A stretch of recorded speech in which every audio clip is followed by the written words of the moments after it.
once everyone's got their shit started. Good. Good. I'm going to channel my inner radio voice here for the kickoff. Yes. Insert lots of NPR. Hey, how you doing? Yeah, like that. All right.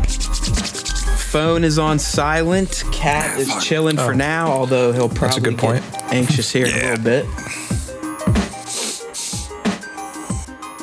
Yeah, Keith, we told you Benson's he's all about quality. So, oh man, he put us through the ringer last year, getting ourselves in order. So, hey man, that's a good thing. That is a really good thing to have. Right, because I was like, dude, Keith sounds fucking fantastic, but now when you explain it makes complete sense. Exactly what had happened, because like I was sitting there while you guys were talking about Walking Dead, and like surfing the web, doing a little bit of typing, and I saw on my on the GarageBand that like shit was getting caught and recorded. I was like, oh crap, it's on the tiny crappy little mic on my MacBook Pro. That is super hollow sounding, I'm sure. Yeah. But no, now this is going to be through the Turtle Beach set. All right, fantastic. Okay. Woo. I'm ready. You guys ready? Word. Yes, sir. Deep breath. Here we go. I hope Benson's includes some of this behind the scene chatter. It's always a gem. They're like Easter eggs. All right, so in 5, 4, 3, 2, 1. Hey gang, welcome back to the OG Budacast. This is your host, Matt Haywood, finally getting his ass in gear and bringing you a podcast that actually revolves around gaming.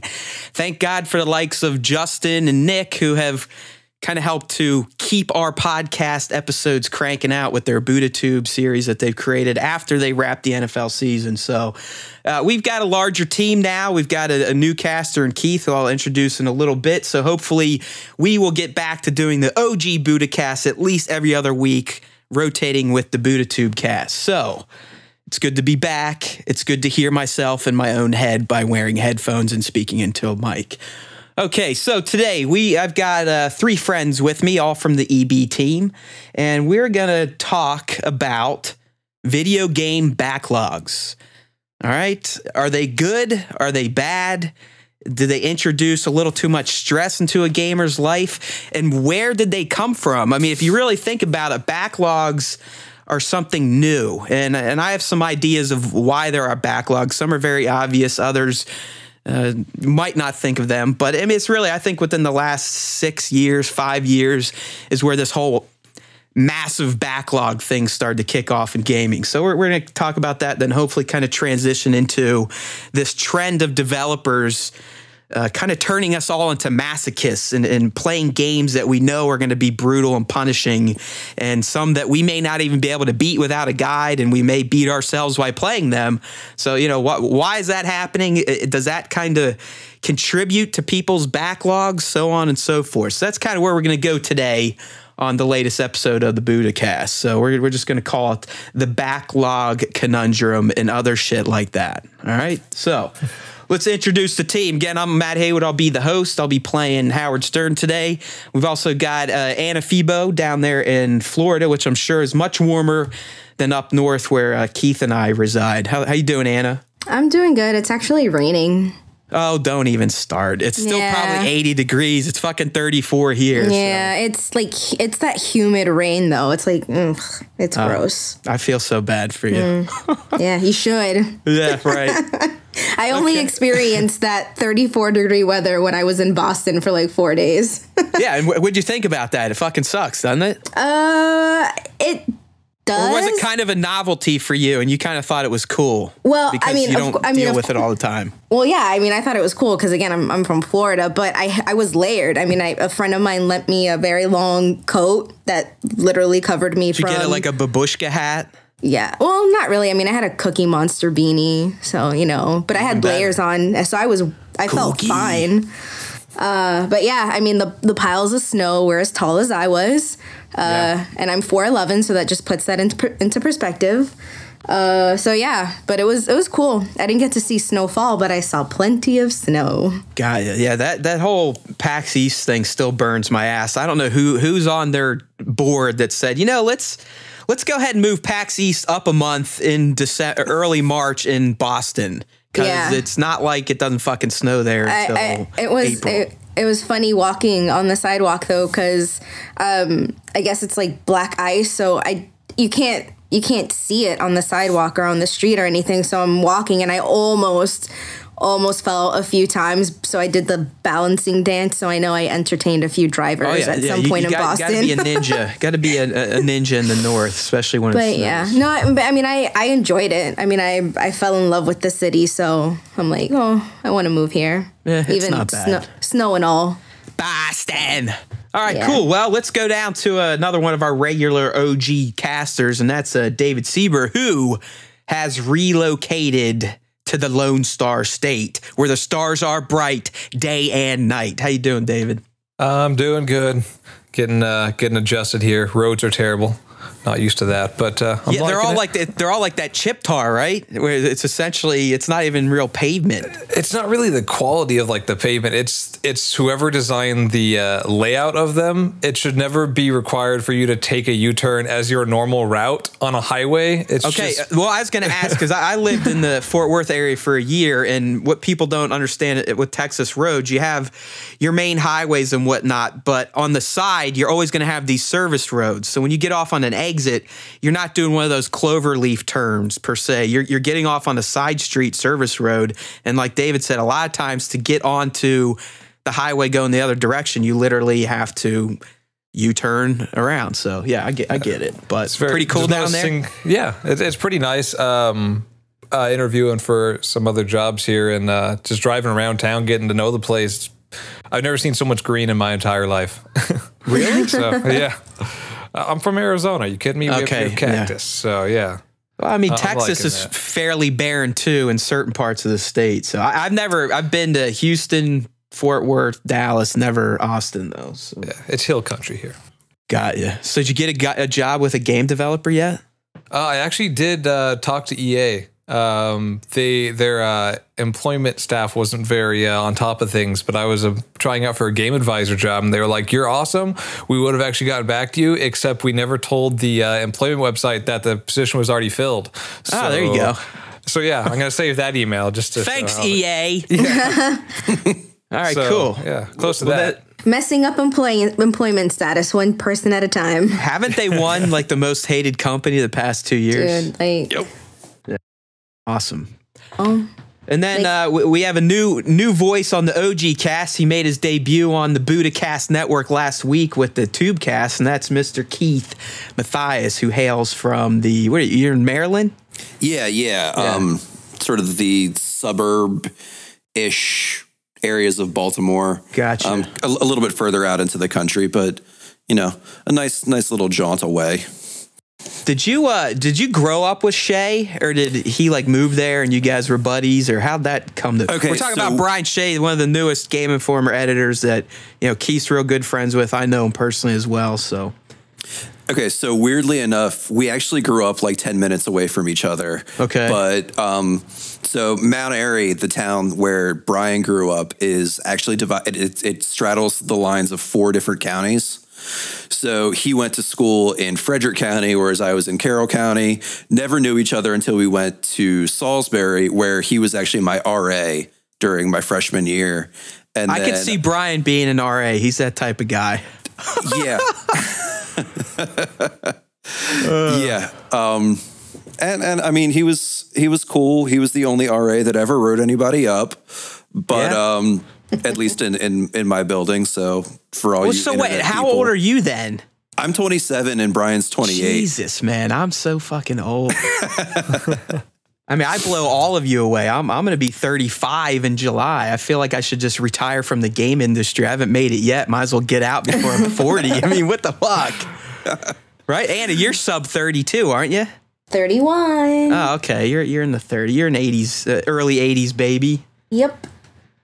83. 80's fucking kick ass. All right, so I guess let's get the show on the road, people. So like I said, we're going to talk about the backlog conundrum, and I'm going to kind of throw out why I think it has popped up over these past 5-6 years, and we'll just kind of see what the team thinks, and we'll talk about our own backlogs and how they make us feel. So like I said, this at least to me, do you guys feel like backlogs have become an issue more recently than, say, your entire gaming career? Yeah, I think so. I think I've made the habit of making it a problem before it became prevalent to have like these summer sales and everything else. I always made it a habit to go and rent like 5-6 games at a time, even though I was only going to keep them for 2 days and I'd only play like 10 minutes of each. Yeah. So it's like some sort of OCD behavior. Yeah. Yeah. What about you, Keith? I mean, is this something you've dealt with your whole gaming life, or do you feel like this is more due to the modern ways we can game? No, I definitely think this is a recent thing. Like, I mean, growing up, I was lucky to get maybe 2 or 3 games a year, and now I get 6 to 10 games a month. Yeah, that's one of my points. Yeah, so like I said, I believe there's certain forces that have created this backlog issue, and it's funny that we call it an issue because there's people in other parts of this world where their issues are they can't fucking eat. And we're here bitching about having too many video games to play, but hey, that's what gamers do. We like to bitch. So here, I'm going to throw out some of the main reasons I think we have massive backlogs now. First and foremost are the free subscription, or the free games you get through subscriptions such as PS Plus and now Xbox Live Gold. They finally got on the Games with Gold program. So, I mean, we're talking PS Plus has been doing it for years now. I probably have spread across my PS3, my Vita, and my PS4, 60 free games from PS Plus, and I probably played 2 of them. Games with Gold, it's more recent. They weren't really putting out great stuff, but they are now. Keith teased yesterday that Child of Light's coming out for Gold, which I'm looking forward to because I never played it last year. So I think that's one, that this whole subscription service and that you get the bonus of free games.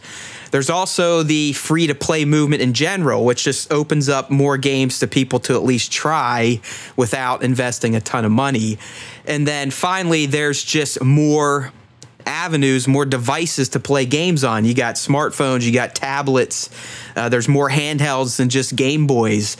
So, and again, like Keith said, there's more games in general. There's more developers out there. We've got the indie movement. We got those guys cranking out games, the AAA guys cranking out games. So to me, it's a combination of those forces which has led to this whole backlog issue. I would also add stuff like, Dave, I think you mentioned the Steam Summer Sale, where you have people who are like, oh my God, got to prepare my wallet to spend $200 and come away with something like 500 games that you're going to play like 2 of. Yeah, I'm going to... Sorry, the Steam package they came out with, for instance, that was, it's like the really old school one, came with all the Half-Lives, all the Counter-Strikes, Team Fortress, Gary's Mod, all that. That's just, I even got my dad who doesn't play video games. I was like, hey, this is like, what was it, like $60-70? You should buy this. And he went and bought it, and he's only played Half-Life out of all of that and Counter-Strike. And me the same way. I got it and I'm like, this is amazing, but I'm not going to go back and play some of the older school ones. I'm not going to go back and revisit Counter-Strike probably again for a while. So it's just a deal thing. I just last year joined the PC Master Race, as you guys call it. And so I'd never had the pleasure of browsing a Steam sale and actually intend to buy something. But like Anna teased there, I can't even help myself when there's a sale. I buy games regardless if I know I'm going to play them or not. I think it was over the winter sale, I bought the Star Wars pack, which was 14 Star Wars games, all the way back to some of the more classic, like Dark Forces, all the way up to The Force Unleashed and newer games.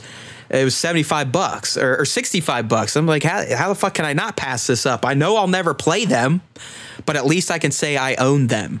And that's really my entire Steam library right now. I mean, within a year, I went from 0 PC games. It's now, I think, over 70.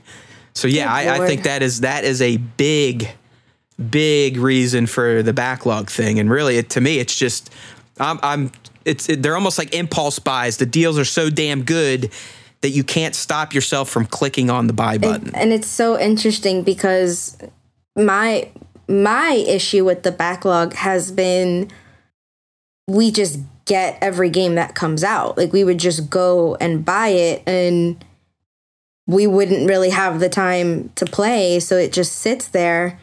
And now, I mean, and I've talked about this a few times, but now we're just at the point that, I mean, if we really want the game, then we'll go and buy it. Like when Batman Arkham Knight comes out, like I'm getting that the day it comes out because I know I'm going to play that game. Halo 5 comes out, I know I'm going to play that game.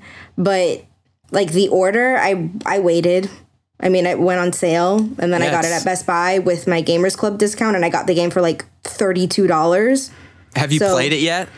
I played like just the very first mission, which was like button mashing, and then it was like, oh, we're gonna fight over here, and then it was like more button mashing. Oh, we're gonna fight over here, and I got kind of bored with that, to be honest. And I'm just like, well, I'll at some point I'll get back to it, but I just wanted to at least play a little bit of it. Right.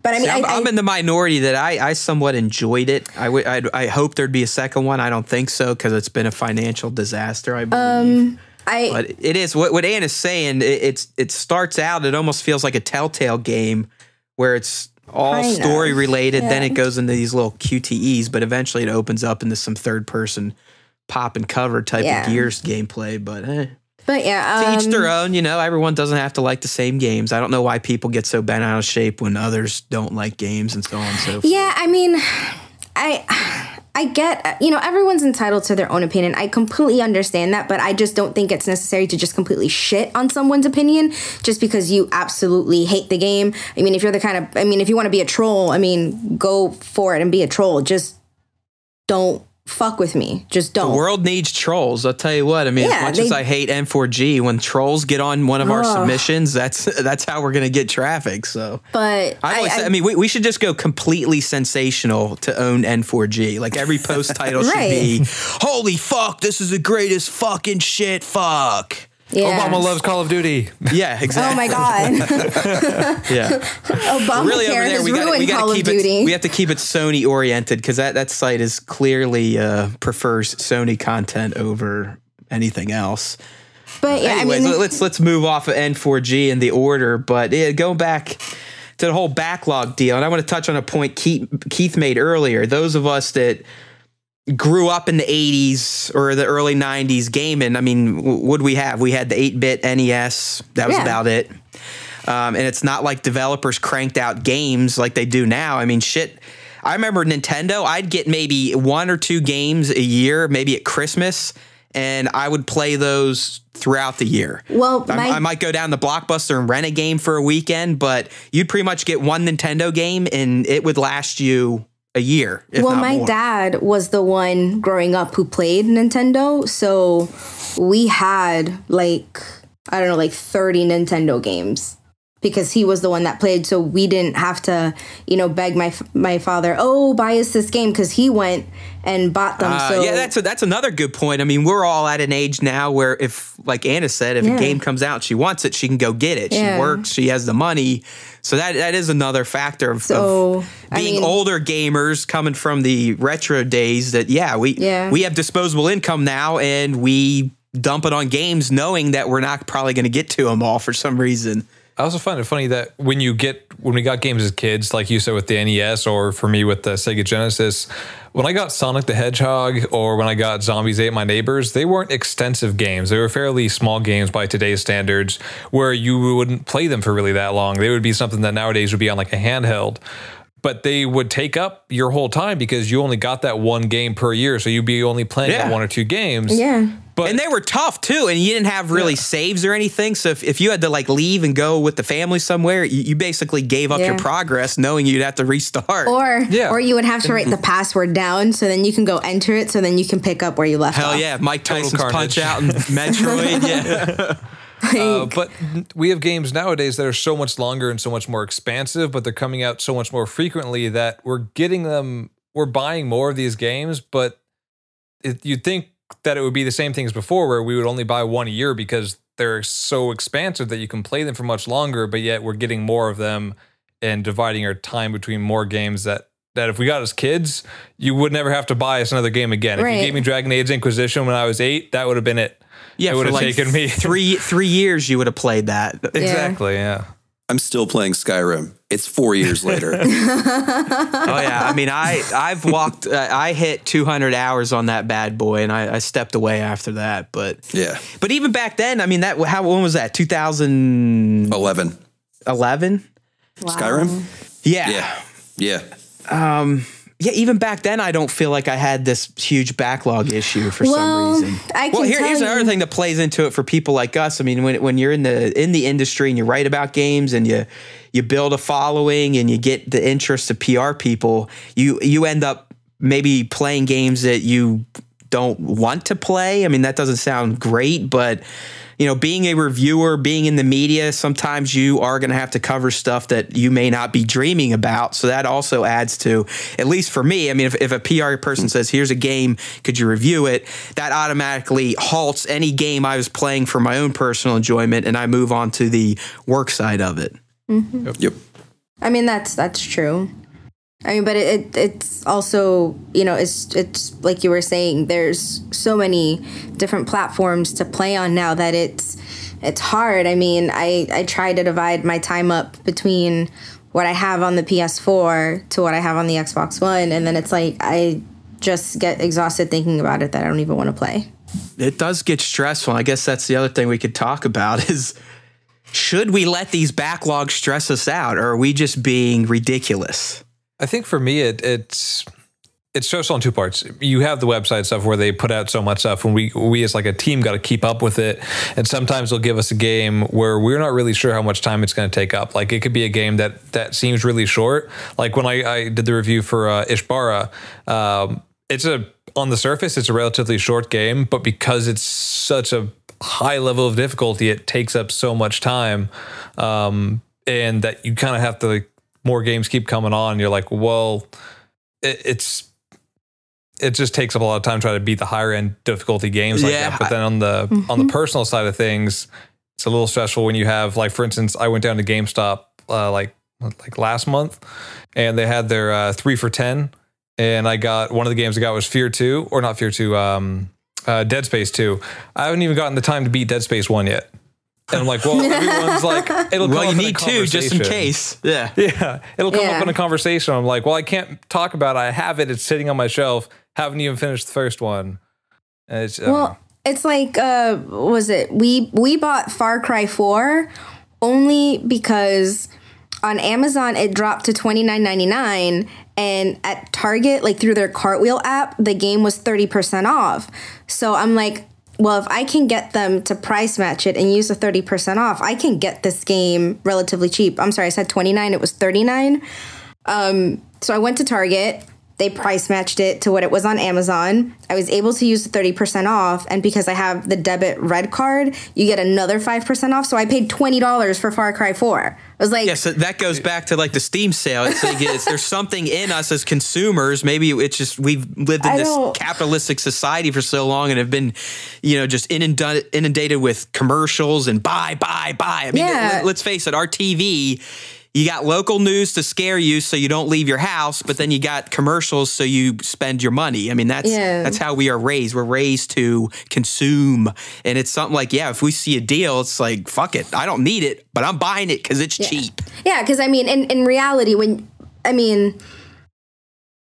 can go to GameStop and I can get a used game, but if I can get the game brand new at the lowest possible price, and realistically that it will ever be, I'm gonna take that chance now rather than wait, because there's probably not gonna be another time where you're gonna be able to get that game or any game, a brand new game, for $20, because it'll be like 4 or 5 years before it's $20. So and it's brand new, not used.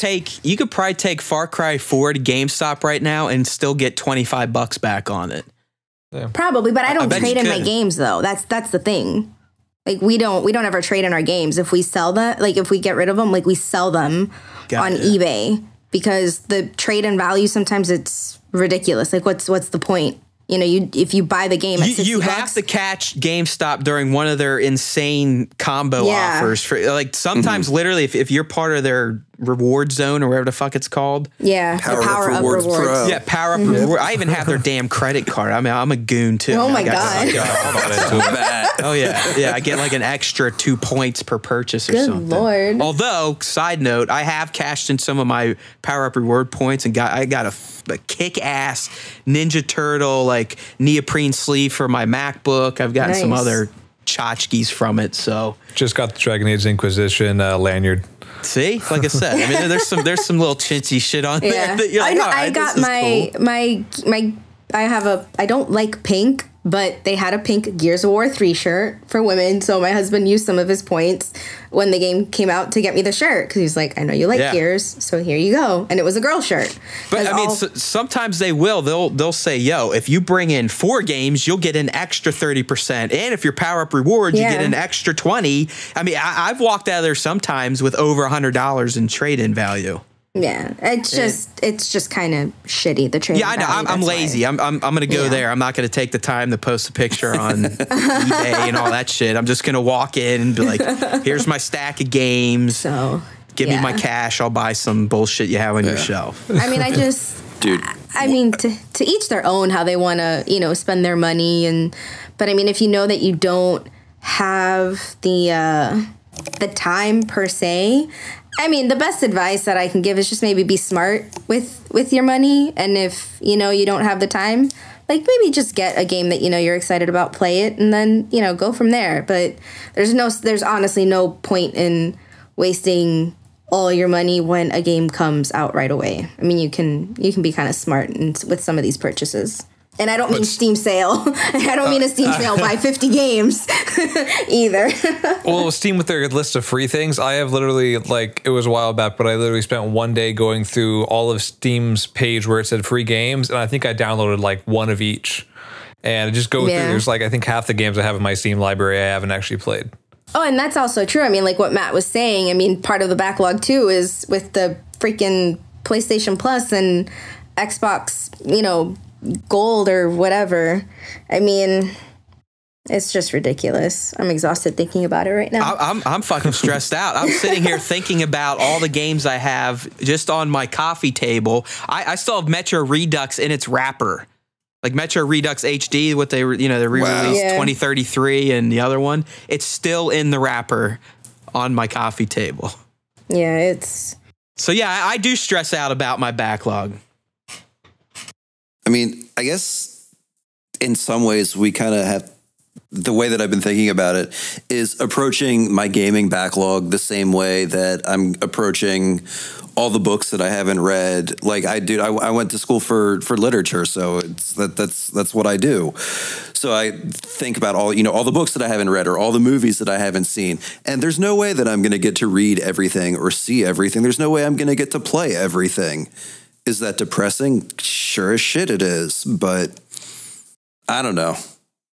Yeah, I think if you let your backlog dominate you and dictate what you play, I think it almost turns the hobby of playing a game, it almost starts to feel like work, doesn't it a little bit? Where you're sitting there like, all right, I need to knock this game out so I can move on to this next one, so I can move on to this next one. That's what it's like with me with Inquisition right now. Is it waited so long to play it that now every time I get up, I'm like, all right, I guess I'm committing today to finishing a level on Inquisition, because a lot of it's just tedious. Yeah, you stuff. do. You almost have to plan your gaming hobby now, which is odd. I mean, being adults, yes, you're gonna have to plan anyways, because you can't just fucking sit at home all day and have your parents, buy shit for you, and you don't have to work or anything. But yeah, I mean, me in particular, I literally have schedules of when I game, and one thing that takes away some of my time outside of running the site is I am addicted to free-to-play mobile games. I have 3 right now in rotation. I dedicate at least an hour and a half to every single day,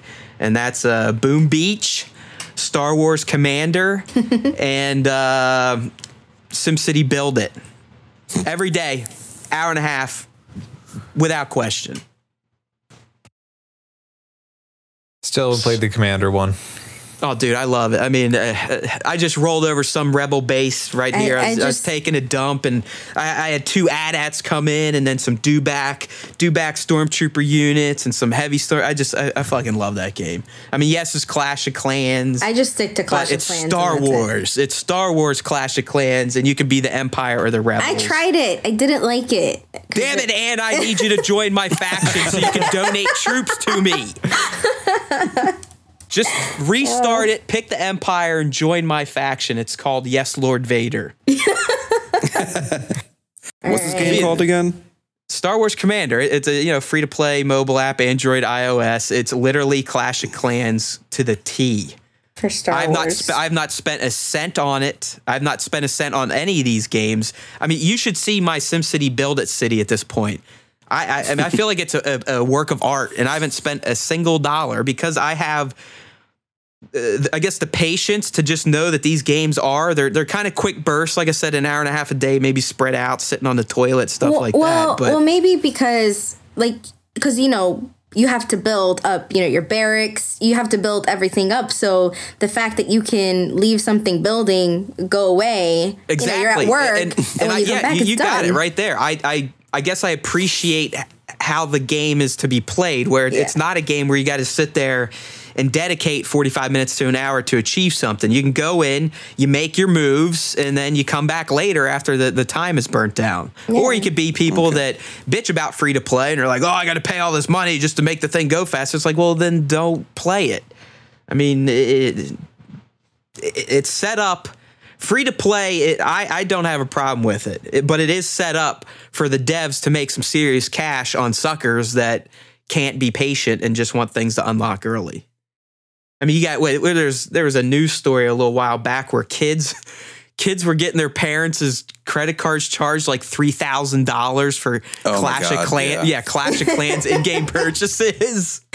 But with Clash of Clans, I can honestly say it's so easy for your finger to just accidentally slip on that.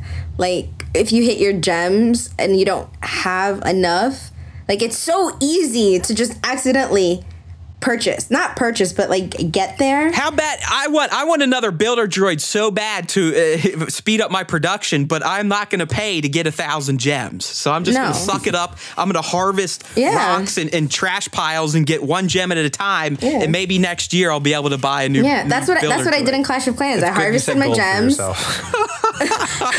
Shoot for the stars there, man. Right? As I get older, my goals become more lofty, and that is definitely my number one goal. Yeah. I want 4 builder droids instead of 3. Yeah, I have 3 builders, but I don't have the patience to hoard my gems. Yeah, fuck cancer. We just need builder droids in Star Wars Commander. Yeah. Dude, I don't even play mobile games, but I am downloading that shit. I just re-downloaded it to my phone now because, my editor-in-chief. Because Lord Vader. I look at them right now. Okay, I guess there's more. The games I do dedicate are Boom Beach, Commander, and SimCity. But I also got the good old Trivia Crack for when I'm bored. And you see, I haven't jumped on Trivia Crack. Game, which is just as good as Peggle on consoles. So, real quick on the. Sorry, go ahead. No, go. Oh, on the front of back to backlogs, I think a little bit as far as on the developer side of things, also a little bit how they develop games. Not that it's necessarily a bad thing, but for instance, like what Keith said about Skyrim. There's some people that have the attention span, like one of my friends. He's the same way. He only plays Skyrim. He only has 5 games for his Xbox. Can I ask real quick, David? Is he on PC then? So does he do a lot of the mods and he upgrades the textures and all that shit? Or is he still on console? That's fucking dedication right there. And he just plays Skyrim 24/7. That is almost all he does. And he still loves it. There's still plenty of stuff he hasn't found yet. He always finds new stuff online whenever he can't think of what to do next, and he's entertained by that. Me personally, I used to be able to play when Morrowind was around. I used to be able to sit there and I'd only play Morrowind every day, but I lost that attention span from when I was a kid. So when I get a game that's expansive, like Dragon Age Inquisition, for instance, or even Destiny to a point. I can't keep me that whole time. Not necessarily that it's bad to have a game that's big and expansive and that it gives you, 50, 80 plus hours of gameplay, but that when I get sick of playing Destiny that for totally different reasons or Dragon Age Inquisition, I'm going to go buy another game. And it's very possible that I'm not going to revisit those games for quite a while. And it's also the same thing to be said for the next thing I buy and so on and so forth till I'm like, go ahead. So is it that you find that, and I don't know, I mean, if it's the same for you, but like with Destiny, because I mean, you have an objective, but you don't really have an objective because you can kind of, you know, roam and grind. And then if you want to progress in the story, like you could do that. And that kind of loses your attention. Kind of grind? That game should just be called Grindity. Kind of. I'm being polite. or is it that you find that you need something more like a Call of Duty or Halo or whatever shooter may be to just be like point A to point B and then like you go because that keeps your attention? Yeah, I mean that is a valid point what David brought up. I mean the development cycle is a lot quicker. I mean even on AAA they'll have multiple studios. You know look at Call of Duty. They usually do a handoff every other year so they can always keep one baking. Same with Assassin's Creed. Yeah. Then you got the indie guys doing it on their own and self-publishing and just getting it out there. So yeah, we definitely have more options now. But I remember it was even back in 2006, Gears of War, the first one came out. I probably played that until Call of Duty 4 came out. And then, you know, once I got my shit, what was the big achievement in Gears of War multiplayer? 10,000 kills. What was it called? Fuck, I can't believe it. This is like one of my crowning moments in gaming when I got it. Seriously. Yeah, it's called Seriously. Was it Seriously 2.0? Because I know the first Seriously 2.0 was for Gears 2. Yeah, Gears 2. Was it Gears 2? Oh, okay. And I have that one too, and that one was obscene, but you could cheat. But the first one, you literally had to get 10,000 kills in multiplayer. So we played that, you know, Benson's, he's been on the cast. That's where I met all these guys from the UK. We would play that every single day religiously at night, multiplayer for almost a year straight. And then Modern Warfare 4 came out and it was like, holy shit, this is fucking great too. And we did the same exact thing with that. So it was almost like 2 years. I was able to stick to one game, but since then, no way. Yeah. Like for me, I do it because I need a refresher. Like I need a change of pace. I need something to step out of this story. I usually find kind of like you, Matt, I'll play Inquisition or I'll play Morrowind. And then my go-to is always Call of Duty, whatever the Call of Duty is at the time. I'll go like a big game to Call of Duty for a little while, and then I'll go to a totally different one. And then sometimes it's expansive, like 6 to 8 months, I'll finally get back to that original game that I used to spend all the time on. So like I hadn't played Inquisition. I only jumped back to it recently, haven't touched it since it first came out. And when I played it for like a week straight. See, I've developed, I think it is some form of OCD behavior around that, where I honestly, these days, I feel like I cannot move on until I complete what I'm doing now. The only reason I played Game of Thrones episode 3 this week is because Telltale sent me a code and I wanted to, you know, commit to the review. So I took a break from Final Fantasy Type 0 one night to get that done, but now I'm right back to Type 0 and I have no plans to start a new game until I finish Type 0. And that kind of adds to my stress, I guess. Like, fuck, I want to play these other games. I want to play Valiant War. I want to play Child of Light when it comes out for free. I want to keep playing on my 3DS. I want to get further in Majora's Mask 3D, but I don't know. I just like I feel like I can't move on until I complete something. How long is Type 0? Dude, I'm 20 hours in right now. I'm on the 7th chapter. I don't know how many chapters there are. But there's a lot more content than I thought, and it's honestly, not that I want to go into it. I'll do a review someday, but it's a pretty great Final Fantasy game. Definitely makes up for that whole Final Fantasy 13 abortion experiment. It kind of feels like the old Final Fantasy mixed in with some of the cool stuff that they did in Final Fantasy 13 as far as the combat goes. Yeah, I'm enjoying it. But I still feel like, you know, maybe you shouldn't grind to get your level up to make things easier. Maybe you should just try to push on so you could finish. Where before, I've beat Final Fantasy 7 like 50 times now. And I would purposely grind and grind and grind until I got all my characters to level 99. I mean, it's just, I like doing that for some reason. But now I feel like, all right, dude, you know there's going to be another game coming out that you got to review, so let's get moving on. I found a way to grind through Borderlands 2 on my like 5th time through, and I got to the final boss, and I wasn't even level 20 yet. It did like a speed run. Yeah, I watched some speedrun videos ahead of time, but I got to it and I was doing a co-op. It literally took us, I think, over an hour to beat the warrior at the end because we had such crappy weapons. Isn't that interesting? Because I know when I started playing Borderlands, I was playing with one of my friends who was high level. I mean, we just kind of like blew through the game. But then when you play by yourself and you're just trying to level up on your own, you're like, fuck, this sucks. These guys are hard. Comes in, yeah. Yeah, I just always think that's interesting when it comes to games for leveling up, how, you know, you'll always have someone a higher level be like, oh, help me, so you can help me level up faster, and then you end up blowing through the game. I just want my Borderlands Funko Pops from GameStop. I got Claptrap Gentleman Edition and OG. I gotta still you buy and your the Funkos. Was it the Handsome collection? Yeah. The Funko deal I need to go like see someone for that. It's getting to that point where I need to like check myself in the rehab. I'll take them off your hands. Well, here's the, you know, we're kind of off subject, but that's how we roll on the Budacast, people. You know that Farsender, our lone fan that listens loyally. We love you, buddy. But dude, it's like Funko. A couple years ago, they had the Mighty Mug. No, that Mighty Mugs was Hasbro, I think. But, you know, Funko, they turned me on with the Funko Pops, some of their bobbleheads, but it was just, you know, a few Star Wars one, a few Marvel, a little DC. Now they have every fucking license under the stars, and most of them are from, you know, entities I enjoy. I mean, they got the Viking show on there now.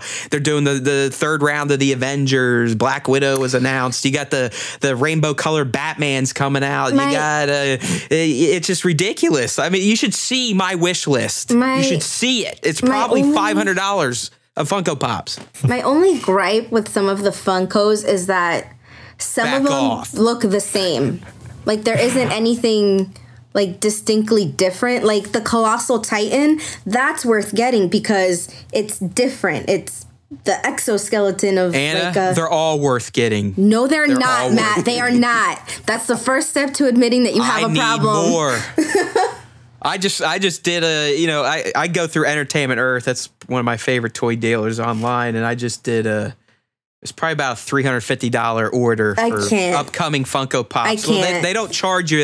If it's not in stock, they don't charge you right away. So that's how I get away with that shit. I'll just, throughout the year. Wow. My wife they just randomly show up. Yeah, she'll get the Discover card bill and be like, oh, hey, now I know why all those fucking boxes of toys keep showing up, you asshole.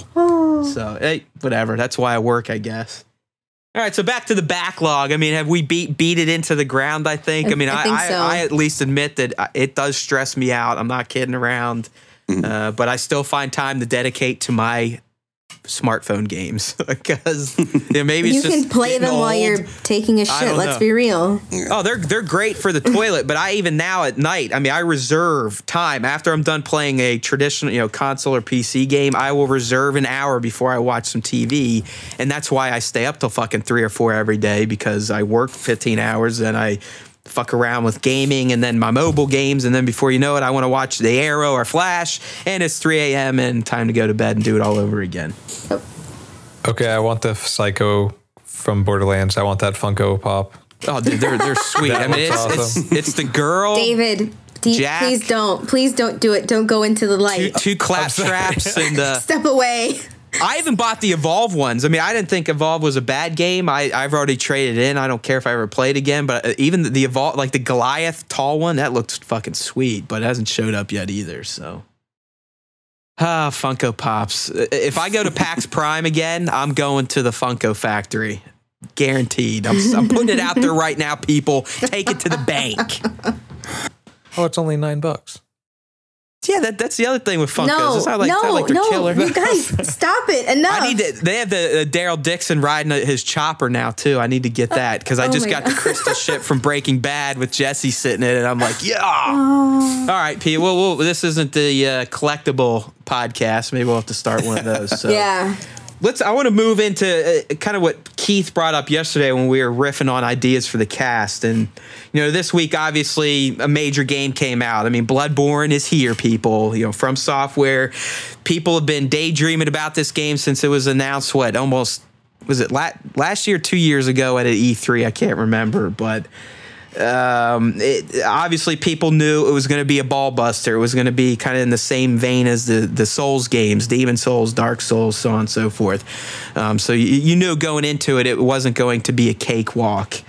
And what Keith and I are talking about is like, it almost feels like there are certain developers now that kind of make the name for themselves by purposely creating games that are a bitch to beat, if you can even beat them. Keith brought up a recent one that you probably wouldn't think of it if you just look at the exterior, Ori and the Blind Forest. That game's no fucking joke.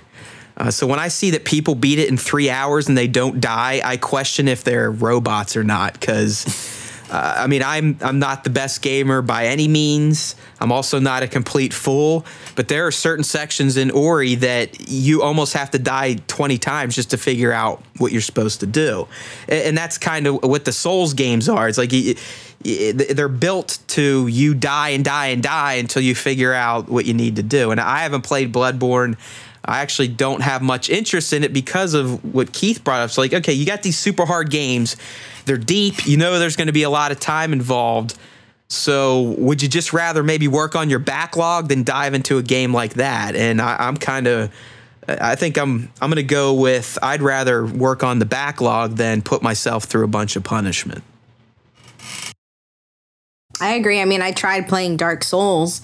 At some point, I will probably return to it, but just the little bit that I got through was quite difficult. I mean, and not only that, but figuring out the right path to take at a certain point in Dark Souls can almost determine like the kind of game that you're going to have. And I died like, I don't know how many times, and I was like, fuck it. Yeah, I mean, call me a dope or a dolt or a loser, but these days I don't want to have to waste a lot of time figuring out what a game wants me to do. I'm sorry. I mean, I get that. Yeah, some people enjoy that. They like the feeling of exploring and figuring things out. But I'm one of those dopes where if I can push down the thumbstick and it points a fucking arrow on the floor and tells me where to go, I like that. I don't care. I don't want to be frustrated over figuring out what to do. I hate that shit. I think for some of these games, you just really need to have the time to commit to these games or not be a lunatic. I mean, I'm a fucking lunatic. Like if people watch me game when I get frustrated, I'd be locked up and put in a straitjacket. Well, I mean, I'm not kidding. I literally, my arm still is bruised because I will bite chunks of my arm. I will bite my index finger and I will punch my quads. I've been known to also punch my head, and I've during the 360 Good era, Lord. I spent $350 on controllers. So I'm not fucking around. Not trying to be sure funny. You don't need to seek help for that instead That's of what Funkos? I mean. I've got some serious anger issues when it comes to playing video games. I mean, and it all stems back to fucking 1989 Batman for the Nintendo when he's purple, and that's the first time I've ever destroyed something because of a game. I put my elbow right through my bedroom wall, and let me tell you, my mother was so proud of me. Wow. So that's the deep. Well, I'm looking at him. I bought the figure. NECA released literally video game Batman. He's fucking purple and he's rad looking. I'm looking at him right now. Oh, I think I saw that picture. Waxing nostalgic over my time with the game. So yeah. So what about you guys? I mean, Keith, are you into these games that you know they're just going to be, I mean, maybe you'll get some satisfaction in the end knowing you beat it, or is it just like, dude, I don't want to fuck with that? I don't know. I have this really weird kind of like half yes, half no type thing where I really like games that challenge me. Like, okay, so I talked, or you mentioned earlier that, I brought up Child of Light is going to be free on Xbox Live next month. And I fucking love that game. That's probably, aside from Sunset Overdrive and Mordor, that's probably my favorite game from last year. And it was outrageously easy. I did not die a single time, but I still had a ton of fun with it because it's gorgeous. The music is wonderful. And it's just this perfect little feminist fairy tale. But I also like games like, dude, I am so bad at Shadow of Mordor. I die all the time. And do you die all the time when you're trying to go after the captain? Because that's how I died all the time. Yep. Yeah. It's just, and like, it's kind of frustrating, but also like, oh, wow. Like, I actually have to try. And this game is testing my skills because, I mean, we've been playing video games for such a long period of time, and games are really most of the time no longer difficult because of poor design.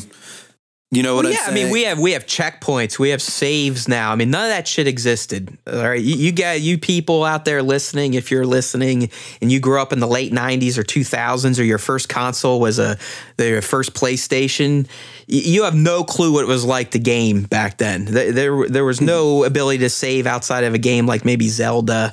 Like Anna brought up, you would have to write down a passcode just to get back to where you were, and Batman it really wasn't even possible. Yeah, I mean, it was rough. It was hard to beat games back then. I mean, that's why I'm impressed when Justin, he streamed 2 weeks ago, he beat Contra without the code. Wow. That to me is mind-boggling because I would never, I could maybe get to the 4th level without using the code, if that. So, I mean, that's how we gamed back then, and maybe that's why Did you see his speedrun of Castlevania? Like when he did that? He can beat it pretty quick, Dude, right? That was like impressive shit. And that's a tough fucking game too. Yeah. I mean, the original Castlevania on Nintendo, that's no joke. I did a post a little while back about how cheat codes have gone away, and we had back in the time of like, you know, I know we had them on the Sega Genesis. I'm not sure what other consoles I had them on. I had it for the GameCube too for a little while. But the Game Genie, yeah, Game Genie is the greatest thing ever. I mean, it was essentially you were hacking the game. You could change their color. You can make them like fly out of the screen. I love that shit. Yeah, if I had that for Dark Souls or for Bloodborne, any of these games where like they're difficult, but everyone's like, oh, well, it has a good story. I'm like, I can't focus for 2 seconds on a story because I can't get more than 10 minutes into the game. Yeah, right. So like you hack it and make yourself invincible, and you just run through and kill. Yeah, so I can at least enjoy get down the game. with that. Would have been nice. Yeah, I could get down with that. I wish Ray was on the cast because I believe he's the only one playing Bloodborne right now. But I mean, he's a homer for it.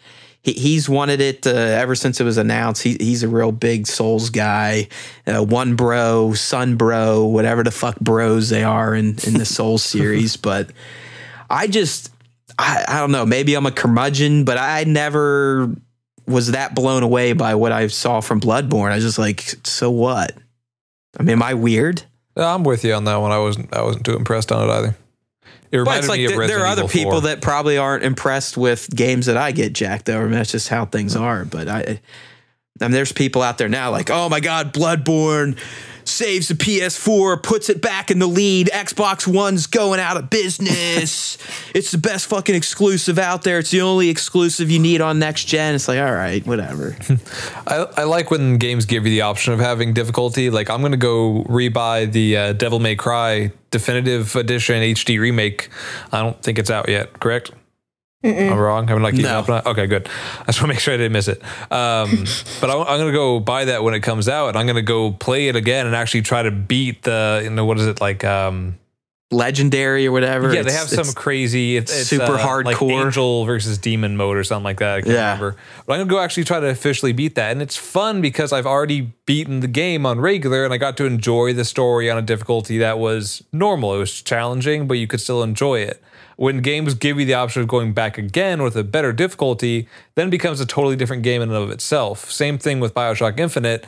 If they would have given you the 1869 mode or whatever it was called, if they would have given you that mode right out of the bat, there's no reason to play that. The game is all about story. Why would I want to make everything 10 times harder? I'm not going to be able to enjoy the story. No, that's actually a great point, David, because I used to, when I was in my achievement whore days. You used to play it on the hardest difficulty. I would sacrifice my enjoyment of a game so I could get through it the quickest way possible and get as many achievements as I could. So yeah, it was always, you know, playing Halo on Legendary, although I still pride myself on being able to beat Halo games Legendary solo because I think that is a pretty decent challenge, as were some of the early Call of Duty games on Veteran, even though Call of Duty games on Veteran were basically fucking cheating, infinite respawn, infinite grenade tossing, but you still felt like you beat the system when you would complete one of those on a hard difficulty. And now, like we've been talking backlogs and reviewing games, it's always about, all right, I need to get on to the next one. So yes, these days, I have no shame in firing up a game and putting it on easy if I know I'm going to enjoy it more, get through it quicker, and not get frustrated over the higher difficulty. Ditto.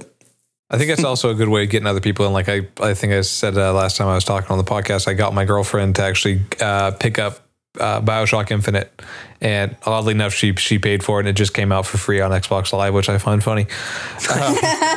Always seems to happen, but yeah, she picked it up and she likes it because she doesn't play video games, especially not shooters, but she can put it on easy and just go and enjoy it because she thought the artwork was cool, she thought the game looked fun, she liked the characters, and then you can actually enjoy it as a walkthrough game. Because if Telltale would go make a BioShock Infinite game somehow, I would fucking love that. Because I just enjoy the story. Oh, I'm a huge fan of Telltale games because there is no gameplay. I mean, the older I get, the less I want to work when I game. I mean, I'm completely fine. And I think that's why the order didn't bother me, because a lot of it is just fucking watching movies. I was like, hey, this is cool. It's like, you know, I'm interacting with a script here. And, you know, Telltale's the same thing, though. I did my Let's Play the last episode of Game of Thrones, and anytime a QTE would come up, I'd be like, yeah, gameplay. But it's still like you hit up or you hit A, and then it's right back to watching the story. And I don't mind that. I really don't. I mean, like I said, the older I get, the more I like to I don't want to get stressed playing games. I loved Ori. Yeah, I loved Ori, but I didn't want to. I felt bad that I was getting angry at it because it was pissing me off. I mean, and the reason I was getting pissed is because I knew I was up against a deadline. It was 2 a.m. I'm like, I'm not fucking going to bed until I beat it so I can get the review done. And I really started, I was cursing the game by the end, but once I beat it and I finally chilled out, I was like, you know what, dude, that's one of the greatest games you've ever played.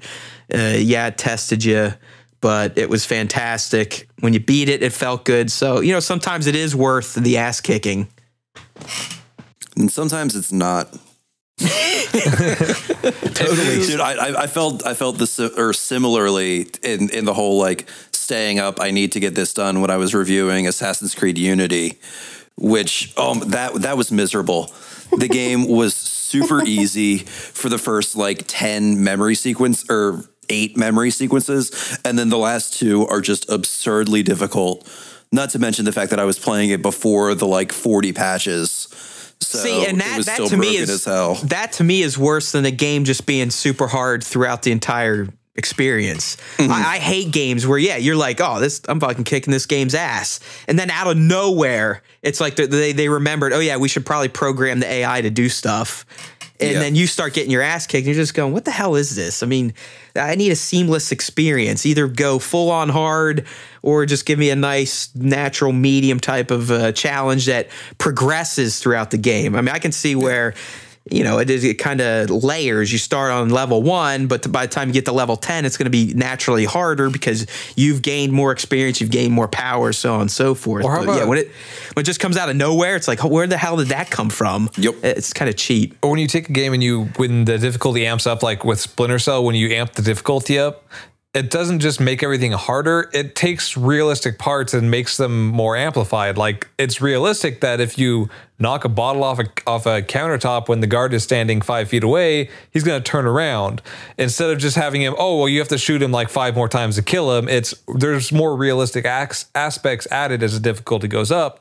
That would be nice to see that more if you're going to make a game that has higher difficulty settings or that's just difficult in general. Don't be like difficult because, oh, well, this is just bullshit. I get hit once and die. How about, you know, just make it realistic. Why is this difficult? Yeah, I'm even okay in shooter games like Call of Duty. You play on veteran, you take 2 bullets and you drop. Sure, that makes sense. What I don't like is I think it was like Call of Duty 5 or one of them. It was just so fucking cheap because they would just spam grenades and enemies would not stop respawning until you hit an imaginary line that turned off the enemy respawn. Yep. That to me, I don't feel like that's really challenging skill. It's challenging patience and your ability to not break the controller. I guess I'm the only one that breaks shit, so that's at least how I... You can afford to break shit a little bit more than I can. You guys, you've really have never gotten so angry at a game you smash a controller, or maybe at least bit it or bent it a little bit? I smashed a PS2 controller on Mortal Kombat Deception. This is like Gamers Anonymous right now. My name is Matt Haywood, and I've spent over $500 on video game controller replacement. Oh, good Lord, man. Wow. Well, at least 350 on the 360 era. I mean, I got so good at breaking them that I knew how to do it. I could take it in between my two hands and just press it together like you're kind of doing like a peck fly type of maneuver. And I would literally split it. It'd be like, and then once I split it, I'd take it into the floor and I'd just start stepping on it until all the guts came out. So Lord. I felt great while I was doing it, but at the end, I was like, man, I'm a fucking asshole. That's $50 you just shit away because you're a little baby and you get upset at games and you can't deal with it. So it's fun. I mean, like I said, throw up a camera in here and they'll come away and haul me to the loony bin. Well, Dark Souls should come with a free controller. Heard the anger firsthand with the iPhone 6 Plus with that debacle. And that was super tame too. I mean, I was like controlling myself a little bit because you guys were on the line, but I've got problems. There's no doubt about it. It was scary, Matt. We heard some very loud noises, and we were like, "Do we just want to cancel this?" No, continue. We're like, okay. I was like, "Just do the fucking cast." Whatever you say. Hung up. Yep. So, back to Bloodborne. At least to me, it's doing great. Let's be real. I'm not here to poop on it. I mean, it's getting 9+ across the board. I haven't looked it up on Metacritic to see what its aggregated score is, but I bet it's in the 90s. I would imagine. And I just don't care. A lot of it is because I have a backlog. I also know I'm going to have other things to review. I mean, I've got the Chappie art book to review. I got the new Skull Candy Xbox One headset to review. So it's like, do I really want to take that time and potentially punish myself while I play and not really enjoy the gameplay, or just skip it and maybe if it's a PS Plus free game one day, just grab it then and see if you like it?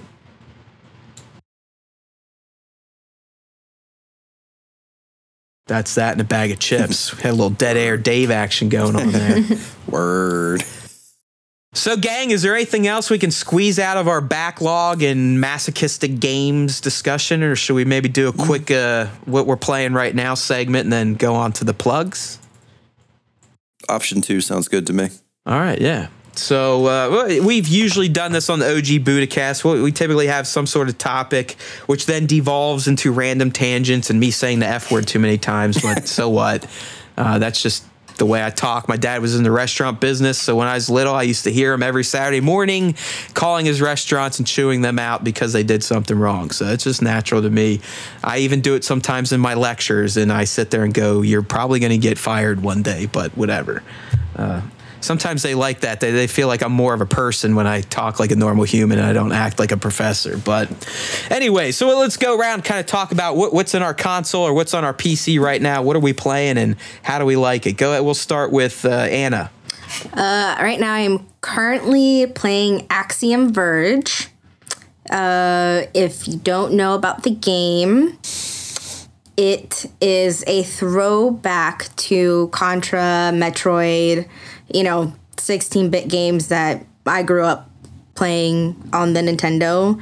It's pretty awesome. I didn't get a hands-on preview when I went to PAX, but I got to see people playing it, and it's pretty awesome. Like, it's a lot of fun. Yeah, I'm not gonna lie, that's definitely one. I almost felt like pulling the editor-in-chief card and snagging the review code, but I'm a fair dictator sometimes, so I let Anna take it. And now that I've actually got to play it, it's a lot of fun. Yeah, it's definitely. I've almost reached out to Dan and said, "Hey, dude, can you just sling me another code?" But I'll buy it. I don't care. Yeah, I mean, it's gonna be $20, and honestly, it's the best $20 you'll spend on PS4. And you're on the PS4, right? Yeah. Yeah, and it's gonna come out on the Vita. But just the little bit I've played is a lot of fun. The music's great. The review should go live Monday. I was only able to stream like the first 2 bosses. I couldn't do any more than that. So I just kind of like did a little bit of the map when I was streaming. But there's a lot of exploring. There's a lot of backtracking. Definitely look for those upgrades. They're going to come in handy. Yeah, I mean, seriously, it's awesome. It's, Yeah, it looks rad. I mean, anyone into the indie movement, pixel art, or if you're just an old gamer like myself, it's something you should probably check out. So the preview post did go out today, so you can get a little bit more of my thoughts on that. Yeah, you know what? Ray told me they like retweeted and said we're using old art, and I'm like, I'm pretty sure Anna used whatever press kit they gave her, so whatever. But yeah, all right, it is what it is. All right, David, how about you? I mean, I know you just came off doing a preview of Game Guru for us, which will hopefully launch on Monday, but outside of Dragon Age, you've been dabbling in anything else? Battlefield Hardline. Recently rented that one from Redbox. I wasn't super impressed. I got in on the open beta right when they announced it after E3, I think it was.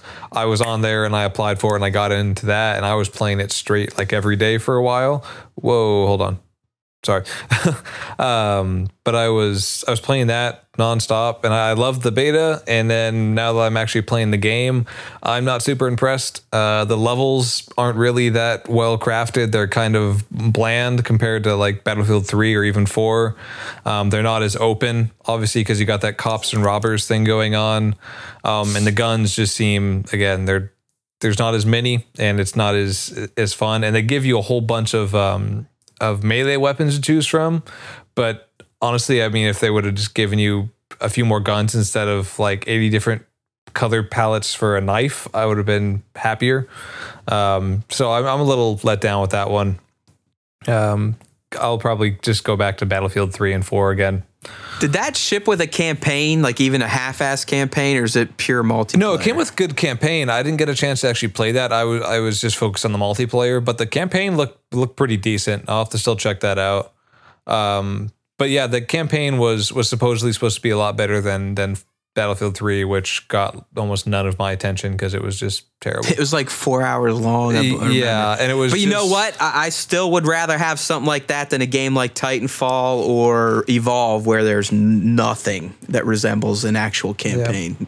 I just wish they would have given. There's like you could play Battlefield 3, 4, and Hardline, and you could barely tell the difference between them. Which I mean, kind of like Call of Duty. I was just not as just reskinning that engine, just reskin the assets. Exactly. I'm just hoping Battlefront does not look like a Battlefield. I have imagined it's probably going to play like those games. I just hope it has its own, obviously, Star Wars type of look and feel. Yeah. And we should be getting, hopefully, a preview of that. Well, at least the first gameplay mid-April, because they're going to debut it at Star Wars Celebration. So I'm pretty jacked for that. All right, so Keith, you're backlogging it up. He streamed for us last night. We're trying to kick off a new Twitch show, Bustin' Buddha's Backlog, right? Something like that. Yeah. So you're doing a little PvZ Garden Warfare last night, but you've also been on Mordor, right? Yeah, Mordor is kind of that's the one that's been taking up the most time for the past week, along with Ori. Because I had to kind of like flip-flop back between those two guys. But I recently started picking up Ni no Kuni Wrath of the White Witch on my PS3 because I realized that I never actually finished it. I still have a lot of stuff going on and just kind of reveling in the Studio Ghibli animation and, you know, hanging out and doing that type of thing. Yeah, that game got fairly positive reviews when it came out, didn't it? Yeah, yes, and it was pretty. Yeah, okay, it was pretty critically well received, but it does have some problems with it. Like, it's really cute and charming and awesome, but the story leaves something to be desired, and some of the familiar collecting or which is very Pokemon-esque. It doesn't work as well as Pokemon does. So that's kind of frustrating at times. But overall, yeah, it's a ton of fun. I like it a lot. I don't even know what the fuck a Pokemon is. I mean, I know the series, but that's definitely one being born in 80. That was a generation miss for me. But on the old 3DS and their demos, I did download the Omega Blue Alpha Funky shit or whatever, and I could see why people are addicted to it. I mean, it's one of those deals. Like, I would kind of like to download and play this, but I've got 9,000 other games in front of it that I need to play. Yeah. So backlog. Why did you wait so long on Mordor? Was it just kind of the backlog deal? You had other stuff going on when it came out in the fall, or just? Well, I was waiting on reviews to hit to make my decision, because I was like, okay, well, this kind of looks interesting, but I didn't really know a whole lot of what to expect. Reviews started hitting that were extremely positive, so I picked it up. I downloaded it for like $30 or something, like right before Christmas, and played it a little bit here and there, but trying to balance that with Destiny, and which I've since pretty much given up because that game is just a waste of time. Thank you. It's a super fun waste of time, but I'm sick and tired of battling the random number generator. Yeah, like I've been level 25 for 2 months. That's my point all along. I mean, Destiny is well put together, technically sound for the most part, looks all right. There's a good world there, but I just cannot get behind doing the same shit over and over without a real guarantee that you're actually going to get the equipment to help you level up more. I mean, fuck that shit. Pretty much.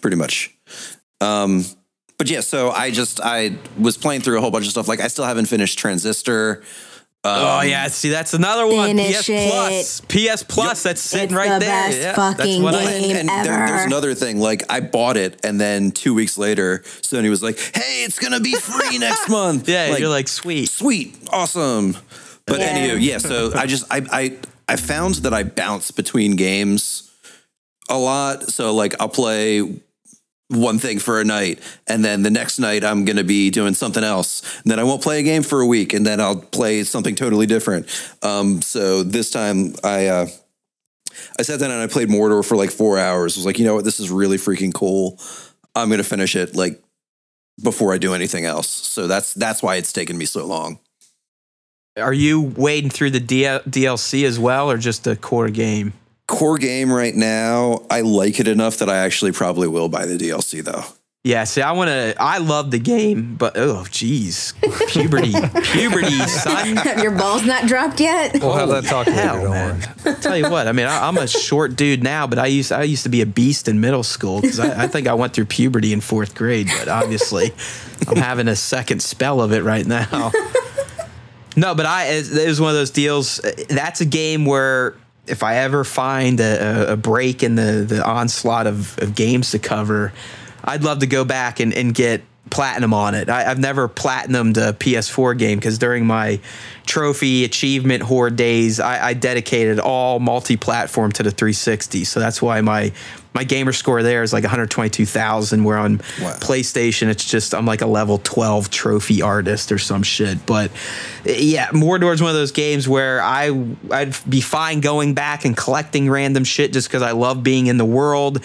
And I think the DLC, at least the most recent one, something like the Bright Lord DLC, where you get to kind of experience things back from Celebrimbor's perspective. And I'm a Tolkien junkie. I mean, I absolutely love what that guy created. I love everything Tolkien. I love everything Middle Earth. So that helped too. I mean, that helps when you love a franchise. So cool. Well, I am, as I discussed earlier, I'm still in the middle of Final Fantasy Type 0, playing on the PS4. It's funny that they throw in HD at the end of it, because I'm going to be straight up honest with everyone. It's HD in like 2005 HD. And the reason they call it HD, because if you don't know the history behind the game, it used to be called something else in Japan, but it only came out for the PSP, and it took forever to get over to America. And by the time it got over here, we had the PS4 and whatever. So I guess they decided to up-res it and slap an HD sticker on it. But outside of that, I mean, really, that doesn't ruin the experience at all. Actually, it looks beautiful if you stream it to the Vita. But anyways, the game itself, I had no clue what to expect. I mean, Ray's kind of the Final Fantasy homer on the site. I've always appreciated the franchise, but I wasn't watching a lot of the trailers or anything. I figured it'd just be more weirdo, emo, Japanese type of stuff. But it's actually a really great Final Fantasy game because it blends. It even remixes some of the best musical themes from, you know, like Final Fantasy VII or the original Final Fantasy. It has an overworld again, which Final Fantasy 13 completely got rid of, and it was almost just a third-person action game.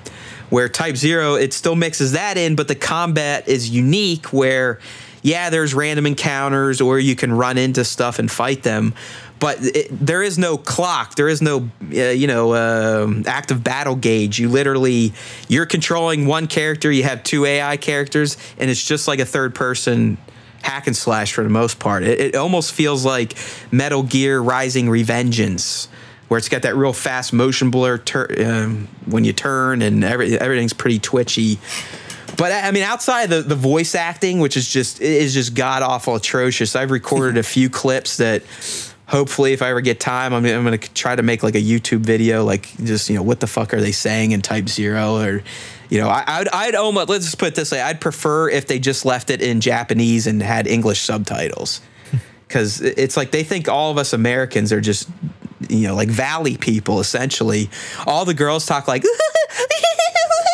and they got one guy who has to be a Jesse clone. Jesse Pinkman clone, because he literally every phrase or every sentence he says, he either starts with yo or ends with yo. And it's just like, come on, what the fuck is this?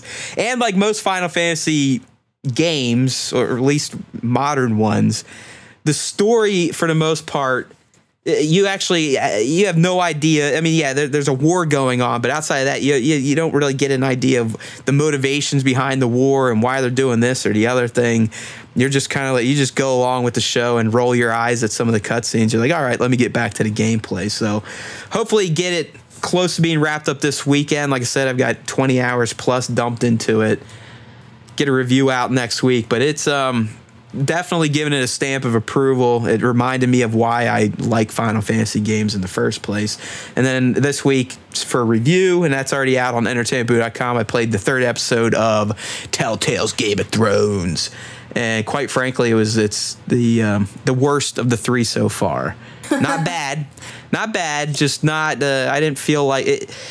It kind of had the middle entry of a trilogy syndrome. I believe this is going to be a 6-episode series. This was episode 3, so this episode really just served as a means to set up events that are going to pay off in the remaining episodes, just like a middle act of a trilogy, like I said. Although I still think Empire Strikes Back kind of goes against that trend of where the middle act kind of sucks sometimes, because you don't really have a true beginning and you don't really have a true end, because there's more of the story to tell. So it was good. It's still worth getting if you played the other 2. Don't get me wrong. I mean, you gotta love that the HBO got the voice actors in there to make it more authentic, and it's got a really unique style even for Telltale with that. It's almost like watercolor backgrounds, which is kind of cool to look at.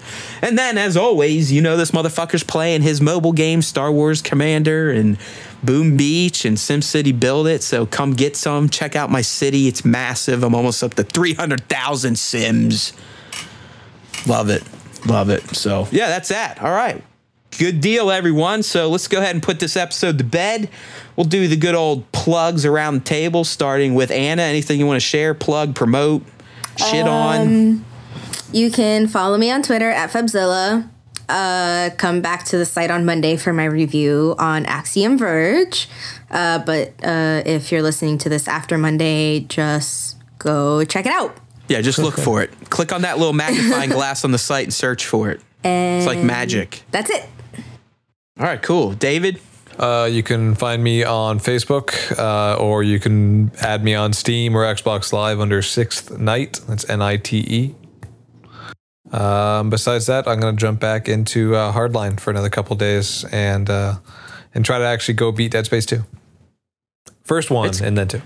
Oh, dude, the first Dead Space to me is still one of the most frightening games I've ever played. It was just fantastic. Yep. That opening scene where you're you're figuring things out, and then you got to like run and it's dark. Great, loved it. But 2's pretty good too. Wait till the eye drill scene. Oh God, I already got that spoiled for me. That's terrible. I know a guy that he got 1,000 on that game, and one of the achievements you can only use one save throughout the entire game. And he made it all the way to the end part, and I won't spoil it for you, but the end parts, there's a pretty tricky, I don't want to call it a platforming section, but it's almost like a flying section that it's very easy to die, and it killed him, and he had to redo like 8 hours of work, but that's how dedicated he was at achievement. Oh, so man. Good for that sucker. All right, Keith, how about you? Anything to promote, plug? You can follow me on Twitter at KW Matthias, and tune in Thursday nights pretty much regularly, at least for now, from 7 to 9 p.m. Eastern time for Busting Buddha's Backlog. I'm gonna, play all those games that I talked about not having played yet. Yeah, I was surprised how many people are still playing Garden Warfare. Dude, it was crazy. Yeah, There's I mean, you had folks. Yeah, you had packed lobbies on both sides of teams. I mean, that's like I said, that was a good game. It just it fell. I forget when it released, but it just fell in one of those windows where the next great game came out, and I just kind of put it to bed. But yeah, I think fun game. I think it came out in March or something like that. So it was like Titanfall and Infamous. Yeah, there you go. Yeah, that's it exactly. No, it was February, if I'm not mistaken. Yeah. And then March Titanfall hit. That's it right there. That's what killed it for me. So, all right. Well, I am Matt Haywood. You can follow me on Twitter at Matt R. Haywood. Remember, it's Haywood with an E, Heywood, not Haygood, Hayward, Haywood. And as always, we need you to go to entertainmentbuddha.com. We need you to follow all the Entertainment Buddha social accounts at EntBuddha on Twitter, Entertainment Buddha on Facebook, Entertainment Buddha on YouTube, Entertainment Buddha on Twitch. Shit, get with it. Come on. Get on there. Follow it. Make us feel better. These days, I've been kind of down the dumps about the site. I feel like a loser. Make me feel special. Tinkerbell, please. Come on, clap. Yeah, remember, I get excited. You can bring me to life. He needs applause. Bring him back to life. Yay, woohoo.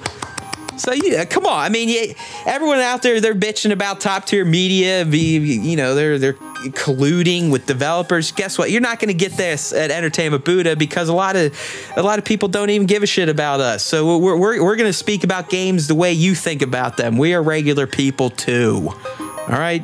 So get with it. EntertainmentBuddha.com, where we make you a better geek one post at a time. We will catch you on the flip side. So hopefully in another week or so, 2 weeks, we'll be bringing another episode of the Buddha Cast, but stay tuned because Justin and Nick, they'll be doing an episode of the Buddha Tube Cast next week, and we're trying to line up a special guest. Yes, we're actually going to bring in non-EB people to a Buddha Cast, which should be interesting if we get this locked down. So stoners, you may like this one if we can nail down the guest spot. So we'll leave that tease there. So we're going to go ahead and put this episode to bed, my friends. Appreciate it as always. Thanks for listening. Far Sender, you're our dude. Literally, if we had a mascot, you would be him. If I could get like an Entertainment Buddha Mickey Mouse type of mascot outfit, I'm going to send it down to you and you can wear it and promote us even more than you do. So we love you, buddy. We wish we had 1 million of you because then we'd get the respect we deserve. So we're out for now, people. Keep it real. Keep gaming. Keep going to entertainmentbuddha.com. Peace. Peace, yo. Peace out.